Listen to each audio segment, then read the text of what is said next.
என்னை மறவா இயேசுநாதா, உந்தன் தயவால் என்னை நடத்து. என்னை மறவா இயேசுநாதா, உந்தன் தயவால் என்னை நடத்து. வல்ல ஜீவ வாக்குத்தத்தங்கள் பரிந்தனக்காய் ஈந்ததாலே ஸ்தோத்திர. வல்ல ஜீவ வாக்குத்தத்தங்கள் பரிந்தனக்காய் ஈந்ததாலே ஸ்தோத்திர. ஆபத்திலே அருந்துணையே, பாதைக்கு நல்ல தீபமிதே. ஆபத்திலே அருந்துணையே, பாதைக்கு நல்ல தீபமிதே. என்னை மறவா இயேசுநாதா, உந்தன் தயவால் என்னை நடத்து. என்னை மறவா இயேசுநாதா, உந்தன் தயவால் என்னை நடத்து. நித்திய ஜீவனை அளிப்பேன் என்பதே அவர் நமக்கு செய்த வாக்குத்தத்தம் என்று 1 யோவான் 2:25 வாசிக்கிறோம். பிரியமானவர்களே, இந்த நாளிலே தேவன் நமக்கு கொடுத்த வாக்குத்தத்தங்களை நம்ம நினைத்து பார்க்க ஆண்டு நமக்கு உதவி செய்கிறார். ஆபிரகாமுக்கு ஆண்டவர் வாக்குத்தத்தம் பண்ணின சமயத்தை நம்ம வேதத்துல பார்க்கும்போது பலி இருந்தது. மாம்சம் எங்கே தகனிக்கப்பட்டதோ, எங்கே அந்த ஆட்டுக்கடா தன் ஜீவனை விட்டதோ, அதே இடத்துலதான் தேவன் வாக்குத்தத்தம் பண்ணினார் என்று சொல்லி ஆதியாகமத்தின் புஸ்தகம் 22வது அதிகாரம் 13, 14, 15, 16 ஆகிய வசனங்களிலே நாம் பார்க்கிறோமே. இன்னைக்கு நாம் உணர்த்தப்படுகிறோம் பிரியமானவர்களே.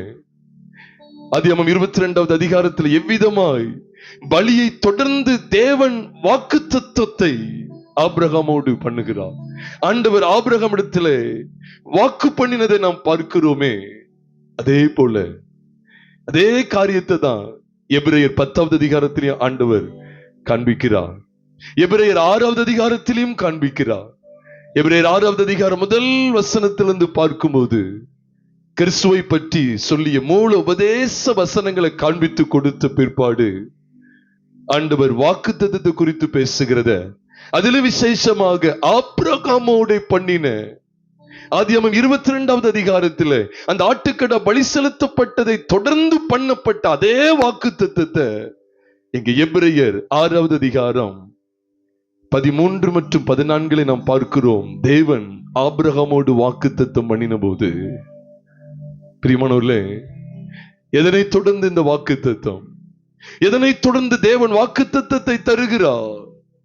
வேதம் சொல்லுகிறது, பலியை தொடர்ந்து கர்த்தராகிய இயேசு கிறிஸ்து உங்களுக்காக எனக்காக கல்வாரி சிலுவையில் இரத்தத்தை சிந்தி ஜீவனை கொடுத்தார்.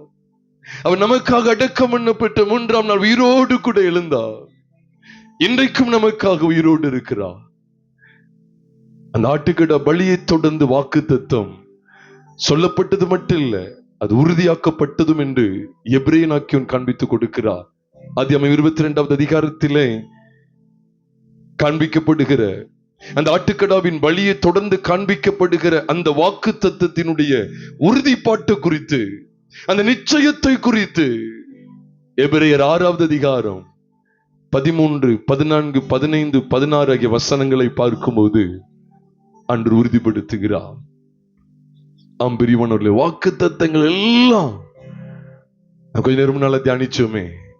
2 கொரிந்தியரின் புஸ்தகம் 1வது அதிகாரம் 20வது வசனத்திலிருந்து நாம் பார்க்கும்போது, எங்களால் தேவனுக்கு மகிமை உண்டாகும்படி தேவனுடைய வாக்குத்தத்தங்கள் எல்லாம் இயேசு கிறிஸ்துவுக்குள் ஆம் என்றும் ஆமென் என்றும் இருக்கிறதா.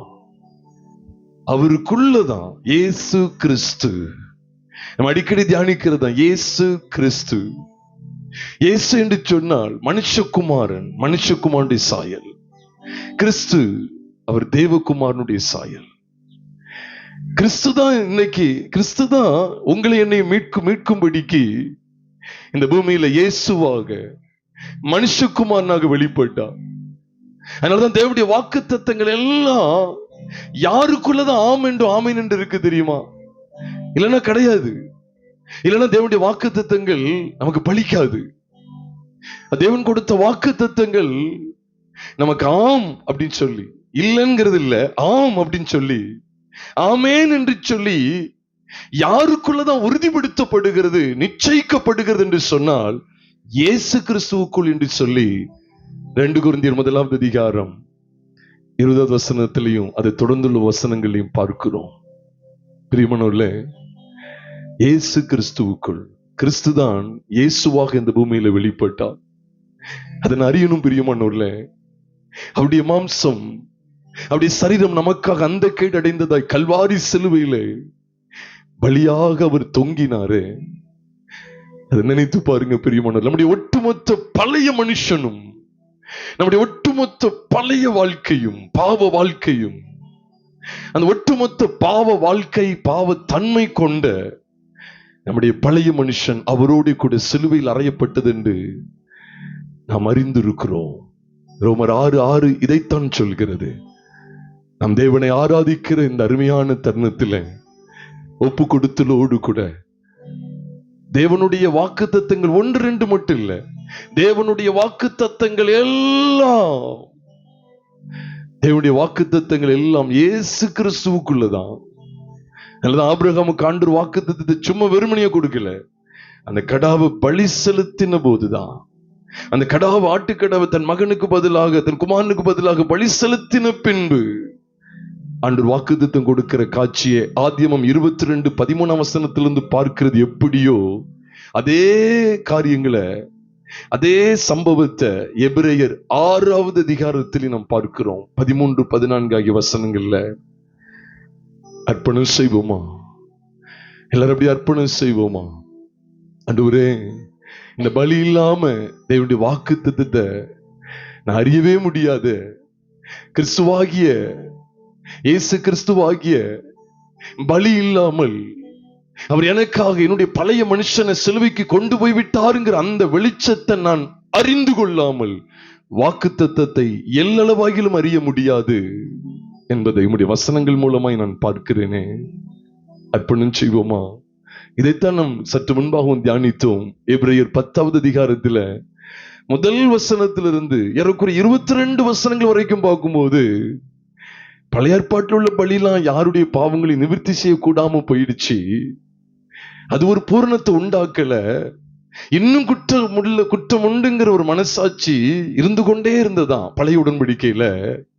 ஆனா குமாரனுடைய மரணத்தின் மூலமா கர்த்தராகிய இயேசு கிறிஸ்துவானவர் நமக்காக சிலுவையில பலியானது நிமித்தமா அந்த அவருடைய மாம்சமாகிய திரையின் வழியாய் புதிதும் ஜீவனுமான மார்க்கத்தை உண்டு பண்ணினார் என்கிற வெளிச்சத்தை அந்த எபிரேயர் 10வது அதிகாரம் 19 மற்றும் 20 அதை தொடர்ந்துள்ள வசனங்களை பார்க்கிறோம். நீங்களும் நானும் நமக்காக சிந்தப்பட்ட கிறிஸ்து இயேசுவின் இரத்தத்தை பற்றுகிற விசுவாசத்தினாலே ஒரு பூரண நிச்சயத்தோடும் பூரண நம்பிக்கையோடும் உறுதியாயிருக்க வேண்டும் என்கிற வெளிச்சத்தை காண்பித்துக் கொடுத்துதான் எபிரேயர் 10வது அதிகாரம் 23 வசனத்துல வாக்குத்தத்தம் பண்ணினவர் உண்மை உள்ளவராய் இருக்கிறார் என்று ஆண்டவர் காண்பிக்கிறார். இந்த வேத வசனங்களின் வெளிச்சத்தை கொண்டு, ஆண்டவரே, என் மேல நீர் எவ்வளவு அன்பு வைத்திருக்கிறீர், எனக்காக எவ்வளவு பெரிய வாக்குத்தத்தத்தை நீர் காண்பிக்கிறீர், இந்த வாக்குத்தத்தத்தில் எவ்வளவு உண்மை உள்ளவராய் இருக்கிறீர், வாக்குத்தத்தம் பண்ணினவர் உண்மை உள்ளவராய் இருக்கிறாரு. ஆமாண்டவரே, இந்த பலியில தான் ஆண்டவரே வாக்குத்தத்தம் வெளிப்படுத்தப்படுகிறது. அவர் நம்முடைய நாட்களின் பலியில தான் ஆண்டவரே வாக்குத்தத்தம் வெளிப்படுத்தப்படுகிறது. நோவாவுடைய நாட்களில் நாங்கள் பார்க்கிறோம். ஆதியாகமம் 8வது அதிகாரத்துல 20, 21, 22 பார்க்கும்போது பலி செலுத்தப்பட்ட பிற்பாடுதான் அந்த பூமியை ஜலத்தினால் நான் அழிக்க மாட்டேன் சொல்லி அந்த வாக்குத்தத்தத்தை நீர் வாக்கு பண்ணுகிறத நாங்கள் பார்க்கிறோம். ஆண்டவரே, பலியை தொடர்ந்து வாக்குத்தத்தம். தேவனே, நாங்கள் உமக்கு நன்றி செலுத்துகிறோம்பா. உம்மை ஸ்தோத்தரிக்கிறோம் ஆண்டவரே. ஏதோ சத்தம் போட்டு கூக்குரல் இடுகிறதல்ல ஆராதனை, ஏதோ சத்தம் போட்டு ஆராவரிக்கிறது இல்ல ஆராதனை. கருத்தை உணர்ந்து வேத வசனங்களை முன்னிட்டு எங்களை ஜீவ பலியாய் ஒப்பு கொடுப்பதுதான் புத்தியுள்ள ஆராதனை. அர்ப்பணிக்கிறோம் ஆண்டவரே. நியாயாதிபதிகளை நாங்கள் பார்க்கிறோமே, நியாயாதிபதிகள் 3வது அதிகாரத்துல 16, 17, 18 பார்க்கும்போது அங்கே மோவாபின் ராஜாவாகிய எக்லோனுக்கு ஒரு முடிவு கட்டப்படுகிறது. எக்லோனுக்கு முடிவு கட்டப்படுகிறது. நாங்க பார்க்கிறோம், ஏகுத்து இருபுறமும் கருக்குள்ள ஒரு கத்தியை கொண்டு அதன் அழகோட அந்த அழகு அவனுடைய வயிற்றில சொருகி போகிற அளவுக்கு அந்த மாம்சத்தை, இந்த இருபுறமும் கருக்குள்ள பட்டயம், இந்த கத்தி எக்லோனுடைய அந்த மாம்சீகமான அந்த மனுஷனை ஊடுருவுகிறத நாங்க பார்க்கிறோம் ஆண்டவரே. ஆமா ஆண்டவரே, இருபுறமும் கருக்கான பட்டயத்துக்கு அடையாளமாகிய தேவ வசனம், தேவனுடைய வார்த்தை நாங்கள் பார்க்கிறோமே. நாங்கள் வேதத்துல பார்க்கிறோமே, எபிரேயர் 4வது அதிகாரம் 12வது வசனத்துல தேவனுடைய வார்த்தை இருபுறமும் கருக்கான பட்டயம் என்று நாங்கள் பார்க்கிறோமே. அது என்ன செய்தது? மோவாபின் ராஜாவாகிய எக்லோனை உருவ குத்தினது. இருபுறமும் கருக்கான கத்தி, பட்டயம் ஆண்டவர் உருவ குத்துகிறது என்று சொல்லி எபிரேயர் 4:12 நாங்கள் வாசிக்கிறோமே. ஆமாண்டவரே, அது எக்லோனை உருவ குத்தினதை நாங்கள் நியாயாதிபதிகளின் புஸ்தகம் 3வது அதிகாரத்துல பார்க்கிறோமே. ஏகுத்து மூலமா இந்த காரியத்தை செய்தீரே. பிரியமானவர்களே, நம்ம எல்லாரும் இதற்காக நாம் தேவனை மகிமைப்படுத்துவோம். நம்முடைய பழைய மனுஷனையும் கிறிஸ்துவாகிய அந்த இருபுறமும் கருக்குள்ள பட்டயத்துக்கு ஒப்பானவர், அவர் வாயிலிருந்து இருபுறமும் கருக்கான பட்டயம் வந்ததுன்னு சொல்லி நாம் வெளிப்படுத்துற 1வது அதிகாரத்துல பார்க்கிறோமே. அந்த தேவ வார்த்தையாகிய கிறிஸ்துவானவர் இந்த பூமியிலே மாம்சத்திலே வெளிப்பட்டு, தேவன் மாம்சத்திலே வெளிப்பட்டார் என்று சொல்லி 1 தீமோத்தேயு 3:16 சொல்லப்பட்டிருக்கிறது. அதே காட்சியை தான் எப்படி 1 தீமோத்தேயு 3:16 பார்க்கிறோம், அதே காட்சியை நியாயாதிபதிகள் 3:16 பார்க்கிறோம். ஏகுத்து இருபுறமும் கருக்கான ஒரு கத்தியை எடுத்துக்கொண்டான். எல்லாரும் தேவ சமூகத்தில் ஆண்டவரே, இந்த பூமியில அந்த இருபுறமும் கத்தி செய்தது என்ன? மோவாபை மரணமடைய செய்தது.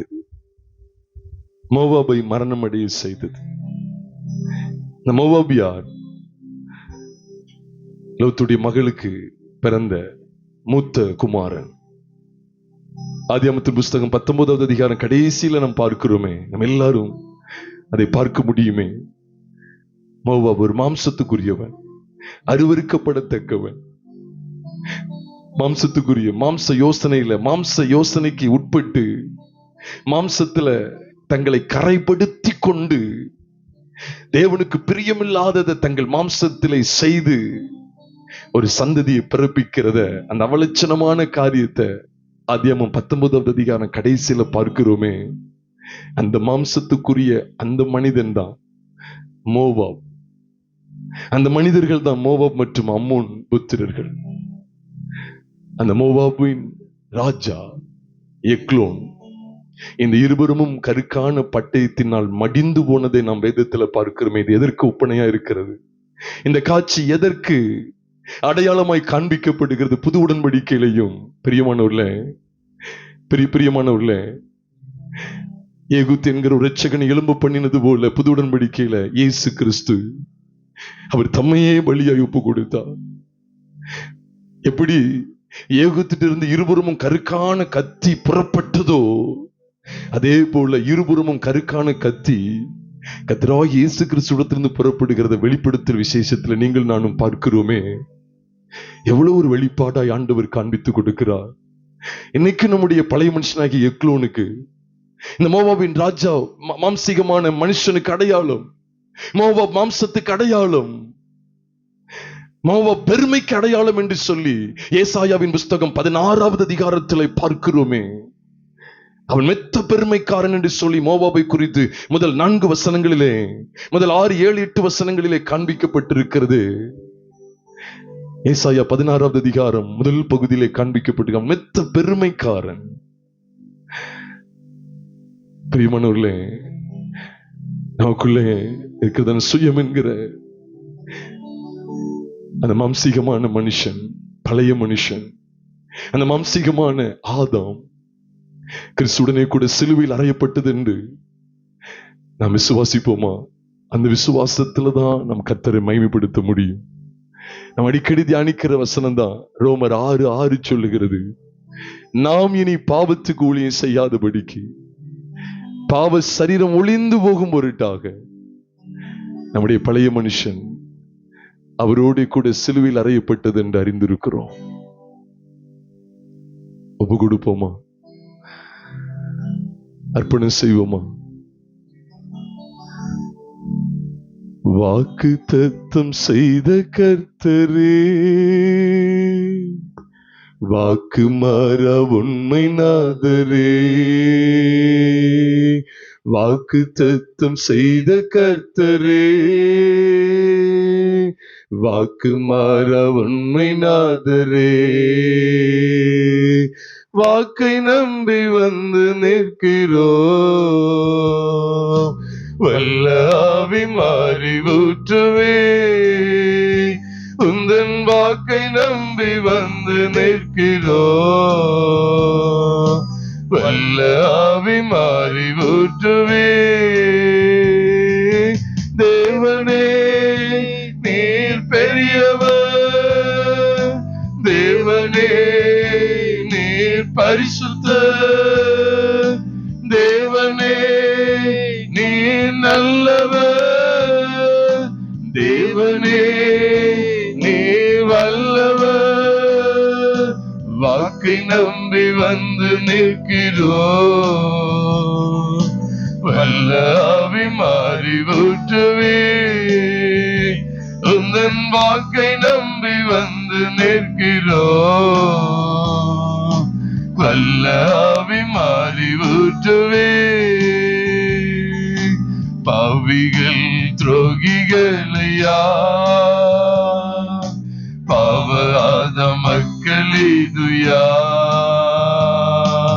பாவிகள் துரோகிகளையா,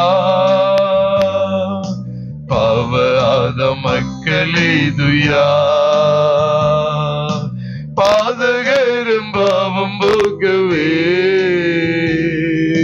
பாதகன் போல் தொங்கி நீரல்லோ, ஐயா பாதகரும் பாவம் போக்கவே, நாம் உமக்கு நன்றி செலுத்துகிறோம். பாதகன் போல் தொங்கி இருபுறமும் கருக்குள்ள பட்டயமாய் ஒரு வெளிப்பட்டு, தேவனே நீர் பெரியவர், தேவனே நீர் பரிசுத்தர், தேவனே நீர் நல்லவர், தேவனே நீர் வல்லவர், பாதகரும் பாவம் போக்குவே, பாதகன்போல் தொங்கி நீரல்லோ, ஐயா பாதகரும் பாவம் போக்குவே,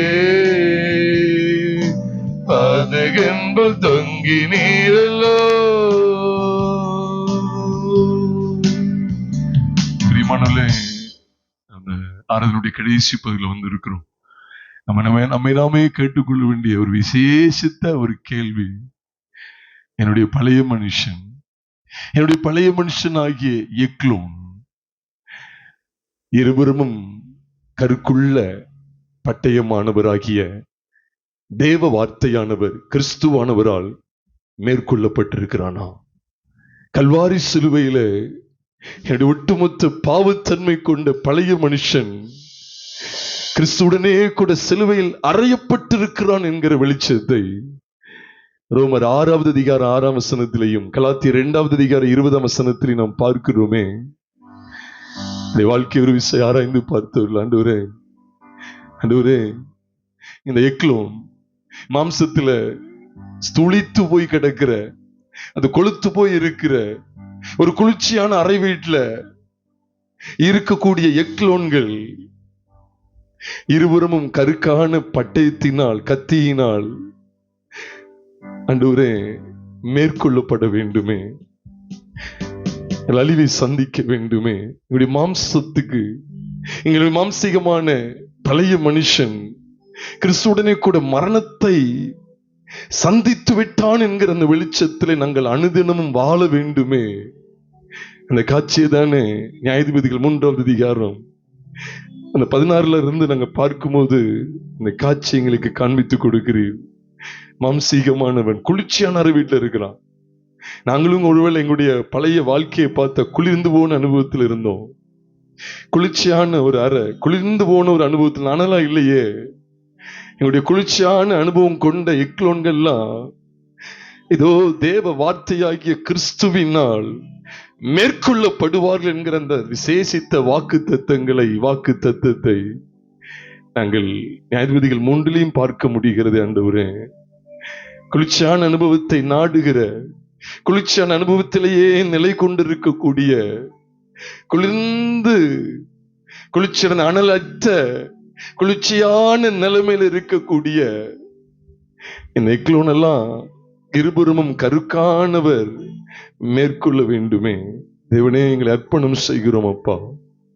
இருபுறமும் கருக்கான கத்தி கடையாளமா இருக்கிற உம்முடைய வார்த்தை, தேவ வார்த்தை, எபிரேயர் 4:12 பார்க்கிற அந்த தேவ வார்த்தை எங்களுக்காக மாம்சமாகி கிருபையினாலும் சத்தியத்தினாலும் நிறைந்தவராய் எங்களுக்குள்ளே வாசம் பண்ணினீர் என்று சொல்லி யோவான் எழுதின சுவிசேஷம் 1ஆவது அதிகாரம் 14வது வசனத்திலே நாங்கள் பார்க்கிறோம். அந்த வார்த்தை மாம்சமாகி, ஆமாண்டவரே, எக்லோன் மத்தியில வெளிப்பட்டவர், ஏகுத்து மூலமாய் வெளிப்பட்டவர். ஆண்டவரே, இன்றைக்கும் இந்த புது உடன்படிக்கையில வாழ்கிற எங்களுக்கும் என்னுடைய ஒட்டுமொத்த மாம்சத்தையும் வேறொருக்கும்படியாய், அந்த மாம்சீகமான வாழ்க்கையை வேறொருக்கும்படியாய் இந்த பூமியில தேவ வார்த்தையாய் நீர் வெளிப்பட்டு எங்களுக்காக அந்த கேடடைந்தவராய் கல்வாரி சிலுவையில் தொங்கினீரே. உடைய பலியை பற்றுகிற விசுவாசத்தினாலதான் நாங்கள் தொடர்ந்து வாக்கு தத்தங்களை பெற்று அனுபவிக்க முடியும் என்பதையும் ஆண்டவர் ஆதியாகமம் 22வது அதிகாரம் எபிரேயர் 6 மற்றும் 10 ஆகிய அதிகாரங்கள் எங்களுக்கு காண்பித்து கொடுக்கிறதற்காக ஸ்தோத்திரம்பா. எங்களையே தத்தம் செய்கிறோம். அப்பப்ப ஆண்டவரே, இந்த பழைய மனுஷனுங்க இடம் கொடுத்து எவ்வளவா நாங்கள் சோர்ந்து போயிருந்தோம். எங்கள் ஆண்டவரே, எங்களை மீண்டுமாய் கட்டி எழுப்புகிற நம்முடைய ஜீவனுள்ள வார்த்தைகளுக்காய் ஸ்தோத்திரம். என்னுடைய பழைய மனுஷனாகிய எக்லோனை, எங்களுடைய பழைய மனுஷனை அன்றைக்கு அந்த நாட்கள்ல நியாயாதிபதிகளுடைய நாட்கள்ல நியாயாதிபதிகள் 3ஆவது அதிகாரத்துல பார்க்கிறோமே, இஸ்ரவேல் ஜனத்தை ஒடுக்கி கொண்டிருந்த எக்லோன், இஸ்ரவேல் ஜனத்தை அடிமைப்படுத்தி கொண்டிருந்த எக்லோன், சில வருஷங்களா அடிமைப்படுத்தி கொண்டிருந்த அந்த எக்லோன் இருபுறமும் கருக்கான அந்த கத்தியினால் மாண்டு போனான். அனைக்கும் எங்களை ஒடுக்கக்கூடிய பழைய மனுஷன், குளிர்ச்சியான அனுபவம் கொண்ட பழைய மனுஷன் இருபுறமும் கருக்கானவரால், இருபுறமும் கருக்கான பட்டயத்துக்கு ஒப்பான தேவ வார்த்தையானவரால் அனுதினமும் மேற்கொள்ளப்பட்டு நாங்கள் ஜெயமுள்ள வாழ்க்கையை வாழ்ந்துட்டு எங்களுக்கு கிருபை செய்தல்வீராக. ஆண்டவரே, எங்களை முழுதுமாய் தாழ்த்தி ஒப்பு கொடுக்கிறோம். நீங்க மாத்திரம் மகிமைப்படுங்க, ஆண்டவரே. தொடர்ந்து இந்த வேத வசனங்களின் வெளிச்சத்திலே நிலை கொண்டிருக்கிற பாக்கியத்தை தாங்க. எங்கள் கர்த்தராகிய இயேசு கிறிஸ்துவின் விலையேறப்பெற்ற நாமத்தில் எங்கள் துதி ஸ்தோத்திரங்களை எடுக்கிறோம் நல்ல பிதாவே, ஆமென்.